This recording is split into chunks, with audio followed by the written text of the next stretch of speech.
Salut les disciples de la boxe, c'est Jean-Charles, j'espère que vous allez bien. Les gars, on va parler de l'événement boxe de ce week-end qui va avoir lieu à l'Adidas Arena à Paris, qui opposera Franck Petitjean, retraité depuis l'année dernière. Voilà, ça fait 1 an qu'il est retraité de la boxe.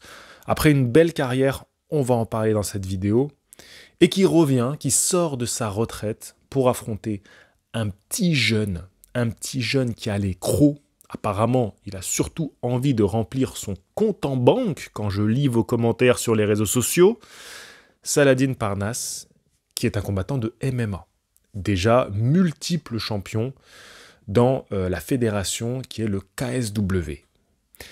Alors oui, c'est pas l'UFC. Oui, je sais que c'est pas ce que vous voulez voir. Voilà, le public qui suit les sports de combat, ils veulent voir Saladin à l'UFC. Parce que de toute façon, le public MMA, quand il y a un nom qui sort du lot en France, c'est l'UFC ou rien. Voilà. Tout ce qui dira qu'il n'est pas UFC, si c'est pas UFC, il se fait déglinguer la tronche. Peu importe qui il est, peu importe les explications qu'il va avoir, peu importe son choix de carrière, on s'en fout. C'est-à-dire qu'il y a plusieurs organisations en MMA, mais on s'en fout. C'est comme si elles n'existaient pas.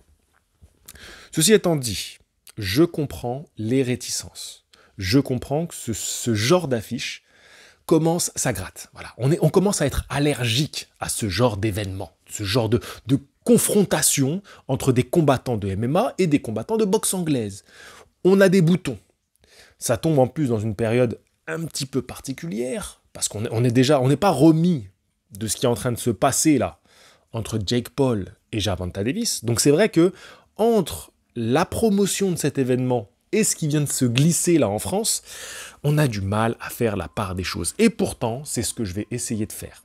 Parce que oui, même si le titre c'est « La boxe est au plus bas » pour parler de cet événement, à vrai dire, ce sont les mots de Saladin Parnasse qui a dit dans une interview, je vais essayer de vous la retrouver, de la mettre en description de la vidéo, comme ça au moins vous avez la source. Il dit « La boxe est au plus bas » et on va la réanimer. Ça va être la renaissance de la boxe avec cet événement.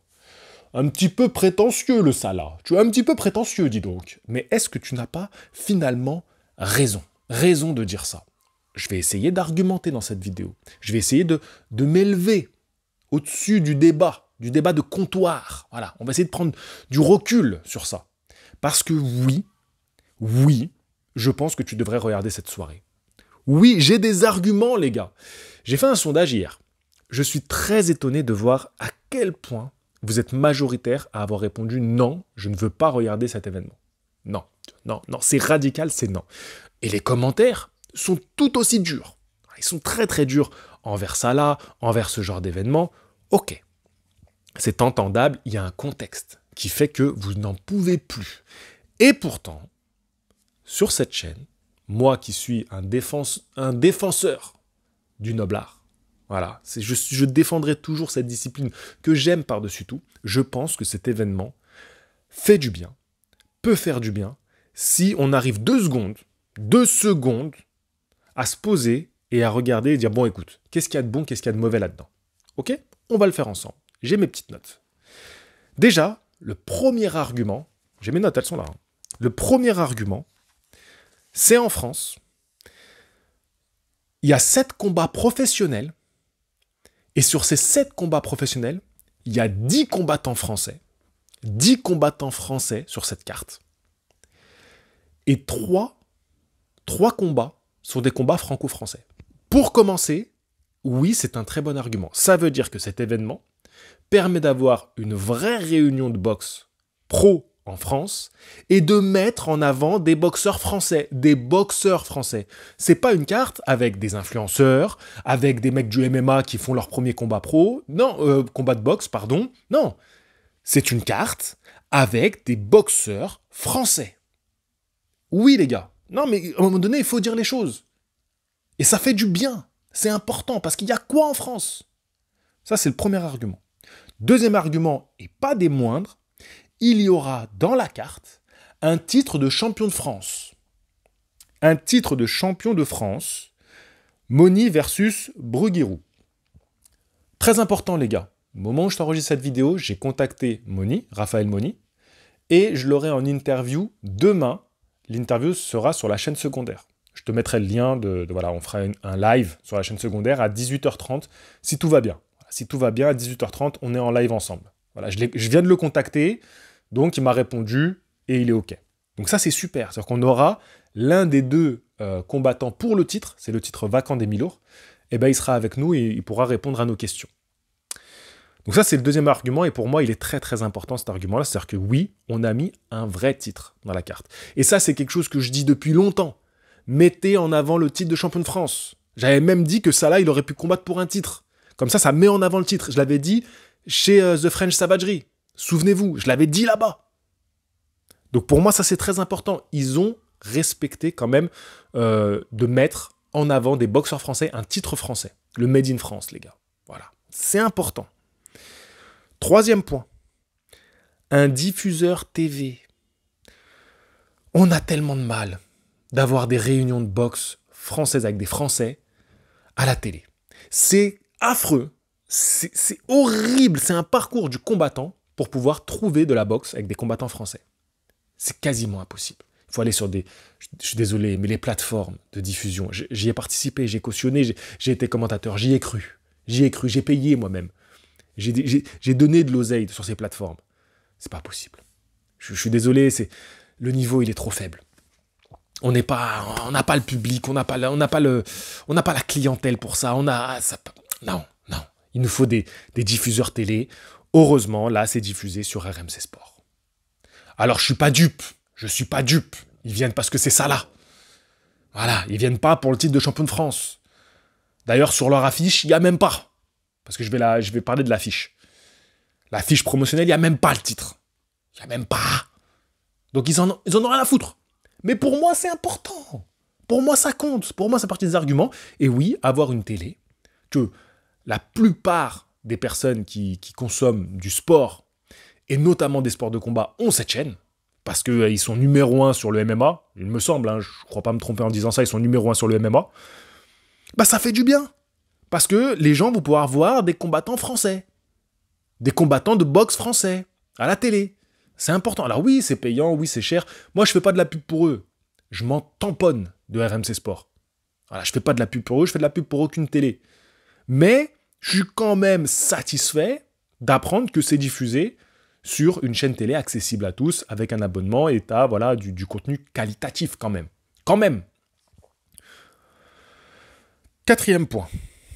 Et ensuite, je vais développer autour du combat ce que j'en pense, etc. Quatrième point quand même. La communication est quasiment irréprochable. J'ai critiqué, j'ai lancé une petite balle sur le fait qu'ils ne communiquent pas autour du championnat de France. Quand même, c'est important. Mais pas vraiment autour des combattants de la sous-carte. Un petit peu, on en reparlera. Mais la communication est quasiment irréprochable de la part de Hatch Academy, 100% Fight. Voilà, c'est eux qui font le taf. C'est pas la Fédération Française de Boxe. Voilà. Je vous rappelle quand même que le dernier un petit peu gros événement, c'était 2 influenceurs de télé-réalité qui se tapaient à Marseille. C'était ça qu'ils ont organisé. La Fédération Française de Boxe, les gars. Donc là, c'est quand même beaucoup plus propre. C'est beaucoup plus carré. Mais ça, c'est dû au fait que c'est Salah qui arrive. C'est Saladin Parnasse qui arrive avec son staff, avec Hatch. Eh ben oui, c'est eux qui font le boulot. C'est pas... on est d'accord ou pas? C'est eux qui font le taf. Donc merci à eux. Et la communication, conférences de presse, combattants qui sont là, face à face, mise en avant des boxeurs de la sous-carte. Merci. Merci d'être professionnel. Non mais le MMA, ils ont tellement d'avance sur la boxe anglaise, c'est affolant. C'est affolant. Moi, je regarde, je pleure. J'ai des larmes de seum, de sang, de joie un peu, parce que je kiffe. Je kiffe ce qu'ils font le MMA. Je suis atterré. Ils ont trop d'avance. En quelques années, ils ont éteint la boxe anglaise. C'est réel. Donc quand tu dis que la boxe anglaise est au plus bas, de la part de Saladin Parnasse, de sa bouche, excusez-moi, mais il est dans un game où il doit regarder la boxe anglaise en se disant « Mais qu'est-ce que c'est que cet univers ?» Ils sont à la ramasse. C'est vrai. Tu peux pas dire le contraire. On est sur une chaîne où la boxe est numéro 1 depuis 10 ans, et un événement comme ça, c'est ça qui fait qu'on met en avant des boxeurs français. C'est réel ou c'est pas réel? Arrêtez maintenant. Donc oui, la communication, elle est quasiment irréprochable autour de cet événement. Salah, c'est un gars qui sait causer, il sait causer aux caméras, il fait les interviews, il joue le jeu. Franck Petitjean, pareil. Ces deux bonhommes, ils ont des valeurs, ils sont respectables. Et ils donnent une bonne image de l'événement. Comment eux, ils donnent une mauvaise image? Donc je suis navré, oui, on doit soutenir ce genre de... Si on veut que la boxe anglaise, elle renaisse un petit peu de ses cendres, eh ben, Salah, déjà, il a totalement raison de dire ça. Et on se doit de reconnaître que le taf est bien fait. Eux, ils ont le cul propre, au moins. C'est pas le cas du monde de la boxe. Moi, le monde de la boxe, je m'en détache de plus en plus, hein, la boxe en France. Je m'en détache de plus en plus. La plupart des vidéos réactions sur des boxeurs français, j'en ai fait. C'est pour les membres. C'est pour les membres de la chaîne. Ah, à un moment donné, il faut qu'on se dise les choses clairement, les gars.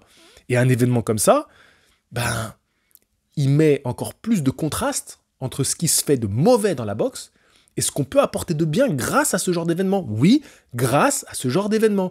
Et je ne suis payé par personne. D'accord ? J'ai pas d'intérêt financier à vous dire ça. C'est que mon amour de la discipline qui parle. Parce que j'ai pris 2 secondes le temps d'aller voir qu'est-ce que valait cet événement, qu'est-ce qu'il y avait, qui il y avait en sous-carte, et j'ai réalisé que oui, il y a des arguments qui se tiennent. Excusez-moi, je suis un peu à fleur de peau.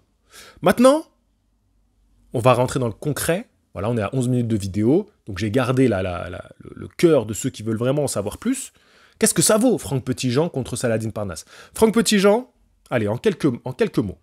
14 ans de carrière, 35 combats professionnels. Il a été champion de France, multiple champion de France, champion EBU, donc champion d'Europe. Donc, très quali. Si tu prends les 14 dernières années, ce qu'on pouvait avoir de mieux en France, c'était ça. C'était ce niveau-là, champion d'Europe. Voilà, c'était un peu notre plafond, tu vois. Et après, ben, en termes de moyens, on était trop limité. On a du talent, mais en termes de moyens, on est trop limité. Donc, il a fait partie de l'élite française de ces 14 dernières années. Je me permets de dire ça parce que c'est réel. C'est pas du bidon pour vendre le combat. Non, il a fait partie de l'élite de la boxe française. Des non-français, il a fait partie de l'élite. Maintenant, c'est pas un très gros puncher. C'est pas un très gros physique. C'est un bon, bel athlète.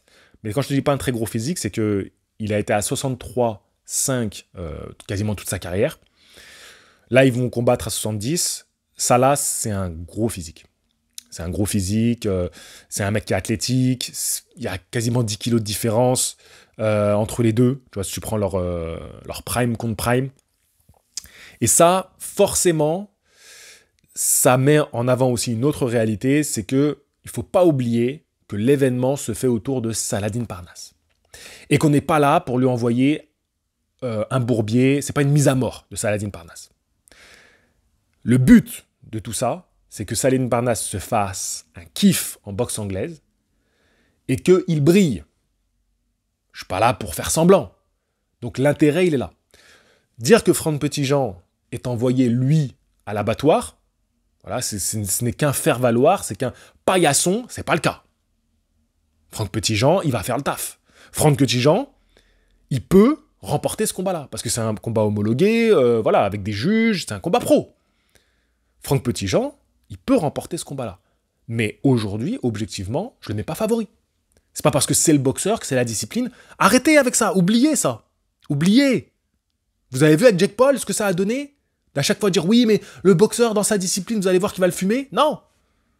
On a eu Tommy Fury, c'était un cas à part, mais en général, c'est fait en sorte que le nom de la soirée, il faut qu'il s'en tire avec les honneurs. Je parle crûment. Je suis pas, comme je te l'ai dit, je suis pas là pour te vendre l'événement, moi. D'accord ? Je suis pas la chaîne télé qui veut vendre l'événement. Mais est-ce que c'est dramatique quand tu vois ce que ça apporte comme bonne image à la boxe anglaise? Non. Que Franck Petitjean vienne pour faire la presta, pour faire le taf, que ça soit un beau combat professionnel, mais qu'il soit pas favori dans ce combat-là. Qu'il vienne, clairement, pour perdre. Est-ce que c'est négatif? Finalement, non. Parce qu'on a un vrai combat, que Franck Petitjean peut gagner. Je crois qu'il peut gagner, vraiment. Mais il est loin d'être favori, parce que Salah, il est dans un pic de forme, physiquement, ça va être compliqué, il s'entraîne dur, il prend pas la chose à la légère, Saladin Parnasse. Il s'est vraiment entraîné comme un chien pour cet événement. Et il veut faire une presta, Saladin Parnasse. Il veut faire une presta. Donc, non, tout ça, c'est positif. Ça reste aussi un spectacle. Ça reste un divertissement que tu vas regarder. Que les dés soient un peu pipés, franchement, vu ce qu'on mange depuis 10 ans dans la boxe anglaise, c'est loin d'être un scandale. Moi, je trouve qu'ils ont fait ça à la française. Il y a un peu de classe dans cet événement. La com, les gars qui sont sur le ring. Moi, je trouve il y a une touche française qui a de la gueule. J'aime bien. Si on fait des événements comme ça me plaît. C'est pas les trucs d'influenceurs de merde qui nous ont fait avaler. Ça, c'est une honte. Qu'on fasse ça en France, c'est une honte. Et ça passe normal. Non, là, c'est carré. Donc à un moment donné, les gars, faut savoir choisir son combat. Faut savoir être juste. Vous voulez que la boxe anglaise, elle continue de crever en France ? Ok. Continuez à râler, continuez à jamais rien vouloir entendre, continuez à hurler comme si c'était dramatique ce qui se passait. Et après, qu'est-ce qu'on a ? Des influenceurs qui viennent boxer ? Les gars, s'il vous plaît, 2 secondes, posez-vous 2 secondes et soyez honnêtes envers vous-même. Les boxeurs français, ils méritent de manger, ils méritent de vivre. Regardez ce qu'on a fait avec Tony Oka. Qu'est-ce que c'est que ce public en France ? C'est que des gens complètement incohérents. Laissez un peu les boxeurs français vivre. Laissez-les organiser des événements. Tant que c'est propre comme ça c'est propre. Franck Petitjean, il est carré, il est propre, il est en forme. Il va venir préparer. Je connais son entraîneur, son partenaire, Valentino. Valentino, c'est un excellent préparateur physique. Excellent. J'ai eu la chance de le voir pratiquer. Donc non, franchement, c'est des beaux visages pour la boxe en France. Si Salah, il veut se faire un kiff et qu'il va battre un boxeur français, quand c'est fait comme ça, ok, viens. Parce que tu vas nous faire un joli truc, vous allez nous faire un joli truc. Il y a des combattants qui vont être mis en avant. Il y a Milan Prat. Vas-y, disons un petit mot sur la carte, les gars. Excusez-moi, je me suis un peu parlé. Je finis là-dessus. Je ne veux pas en faire plus. Je suis déjà beaucoup trop long. Je finis vite fait sur la carte. Donc on a Parnasse Petitjean, ça c'est le main event. Je vais prendre la carte du bas jusqu'en haut, ok ? On a donc la française Tania D'Almeida qui va affronter Evelyn Reyes, une Mexicaine. Les autres, c'est que des Mexicains dans la carte. Donc elle, c'est son 2e combat pro, je crois, donc c'est une jeune boxeuse. Voilà. Ils même mettent un combat féminin. C'est quand même beau. Non, tout est carré. Pierre Dibombé, c'est un très bon boxeur français. Voilà, c'est ce qui se fait de mieux en France. Donc ils sont allés chercher des noms, qui affronte un Mexicain, donc Brian Galvez. Shadi Baraya, excusez-moi, très bon boxeur, qui est sur une très belle série de victoires en 2025. Que des KO, 3 combats, 3 KO. Et donc il affronte Jimmy Laline, un autre boxeur français. Donc voilà, c'est le premier combat franco-français de la carte. Donc Shadi, c'est à surveiller. Voilà, c'est un très bon gars. J'ai un petit peu échangé sur les réseaux avec lui. Il y a de ça plusieurs mois, peut-être même 1 an, peut-être. Donc force à lui. Voilà, force aux deux. Voilà, combat français, force aux deux. Bakary Diallo, qui affronte Pablo Parraza, donc qui affronte un Mexicain. Le championnat de France, donc des mi-lourds. Raphaël Moni contre Christopher Bruguirou. Donc force à eux deux. Le titre est vacant, donc ils vont s'opposer. Je ne sais pas qui était le dernier qui a obtenu la ceinture. Bref, on aura Raphaël Moni pour nous parler de tout ça demain, si tout va bien. On a Milan Prat, l'un de nos meilleurs boxeurs français, classé mondialement dans le top 20 de la catégorie Super Welter. Donc voilà, Milan Prat qui combat là, qui affronte Alejandro Meneses. Donc bon, je pense qu'ils lui ont amené un combattant à sa portée. Mais voilà, un Mexicain qui va être en common event, il va venir pour faire le taf, le Mexicain. Vous savez comment ils sont, ces gars-là ? Ah, ils rigolent pas. Voilà, le seul Mexicain vendu qu'on connaisse, c'est l'exception à la règle, c'est Julio César Chavez Jr. Voilà. Qui a vendu toutes les parties de son corps que tu peux avoir en tête contre Jake Paul. Voilà. Bref. Donc la carte, elle est vraiment propre. Ça fait combien de temps que t'as pas vu une carte avec des boxeurs français en France à peu près correcte comme ça ? Ça fait combien de temps ? Donc, tu sais quoi ? Disons-le, merci Saladin Parnasse. Oui, de nous raconter qu'il rêve de boxe anglaise depuis qu'il est petit, c'est du vent. Oui, on n'est pas dupes, c'est du vent. Depuis que Francis Ngannou il a dit ça, ils sortent tous ça. Tous. Même son plus grand rival, Dana White, il a dit « Non mais moi la boxe anglaise, c'est mon rêve depuis petit. Déjà ma mère, quand j'étais dans son ventre, elle regardait des combats de boxe. C'est pour vous dire. Et je me rappelle du bruit des coups. Non, ils sortent tous des flûtes extraordinaires. Ils sont tous... Il y a de l'oseille à faire dans la boxe anglaise. Point. Point barre. Ok. Mais si c'est propre comme ça, là, c'est pas... Pour moi, ils salissent pas la discipline. Ils s'en servent, bien évidemment. Bien évidemment qu'ils s'en servent pour faire une attraction, faire de l'oseille. Mais il y a du positif, les gars. Franchement, juste soyez honnêtes. Et dites-moi en commentaire ce que vous en pensez. J'ai complètement oublié de le dire. Je le rappelle en fin de vidéo. J'aimerais bien tester le boost. Je demande, voilà, vous savez que je demande pas abonnement, like, tout ça. C'est pas mon genre de demander ça. J'estime que tu sais comment ça marche YouTube depuis des années. Donc si tu as envie de liker, si tu as envie de t'abonner, tu le fais de ton propre chef. Mais j'aimerais bien tester un peu le boost, voir si ça va m'aider un petit peu à mettre en avant la vidéo. Et surtout, commente. Pour moi, le plus important, c'est ton commentaire. Je veux te lire, je veux savoir ton avis. Parce que je te donne le mien. J'y vais franchement. Mais j'ai envie d'avoir le tien. Voilà. Après, peut-être on n'est pas d'accord. Mais écris-moi ce que t'en penses. Voilà. Et je te dis à demain pour le live avec Raphaël. Ça peut être cool d'avoir un échange avec lui. Voilà. Franchement, ça fait quand même du bien. Moi, je trouve que ça fait du bien. Voilà. Je suis un peu fâché à cette fin de vidéo parce que c'est fâchant. Voilà. Tout ça, c'est fâcheux. Voilà. Je suis chafouin. Je suis chafouin. Allez, je vous dis à la prochaine. Fighting. Ciao tout le monde. Et le pire, c'est que je ne veux même pas le regarder, le combat de Saladin contre 30 petits gens, parce que je suis en vacances ce week-end. Je vous en fais toute une promo, et moi, je ne vais même pas pouvoir le regarder. Allez, ciao.